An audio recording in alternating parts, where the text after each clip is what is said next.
যুক্তরাষ্ট্রের president Donald ট্রাম্পের ঘনিষ্ঠ উপদেষ্টা স্টিফেন মিলার বলেছেন, রাশিয়া থেকে তেল কিনে ইউক্রেন যুদ্ধে অর্থায়ন করছে ভারত। মার্কিন সংবাদ মাধ্যম ফক্স নিউজের এক অনুষ্ঠানে অংশ নিয়ে তিনি একথা বলেন। দিল্লি মস্কো বাণিজ্য বন্ধে যুক্তরাষ্ট্রের চাপের মধ্যে এই মন্তব্য এলো। সংশ্লিষ্টরা বলছেন, ইন্দো প্যাসিফিক অঞ্চলে যুক্তরাষ্ট্রের গুরুত্বপূর্ণ মিত্র ভারতের বিরুদ্ধে ট্রাম্প প্রশাসনের পক্ষ থেকে এটি এখন পর্যন্ত তোলা সবচেয়ে বড় অভিযোগ। হোয়াইট হাউসের ডেপুটি চিফ অফ স্টাফ এবং ট্রাম্পের অন্যতম ঘনিষ্ঠ উপদেষ্টা স্টিফেন মিলার বলেন, ট্রাম্প স্পষ্ট করে বলেছেন, রাশিয়া থেকে তেল কিনে ভারতের এই যুদ্ধ অর্থায়ন চালিয়ে যাওয়া গ্রহণযোগ্য নয়।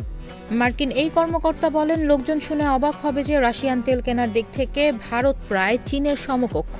এটা অবিশ্বাস্য তথ্য। শনিবার ভারত সরকারের একাধিক সূত্র জানিয়েছে, যুক্তরাষ্ট্রের হুমকি সত্ত্বেও রাশিয়া থেকে তেল কেনা অব্যাহত রাখবে নয়াদিল্লি। গত ১৪ জুলাই মার্কিন প্রেসিডেন্ট ডোনাল্ড ট্রাম্প হুমকি দিয়েছিলেন, ইউক্রেনের সঙ্গে রাশিয়া শান্তি চুক্তি না করলে যেসব দেশ রুশ তেল কিনবে তাদের ওপর ১০০% শুল্ক আরোপ করা হবে।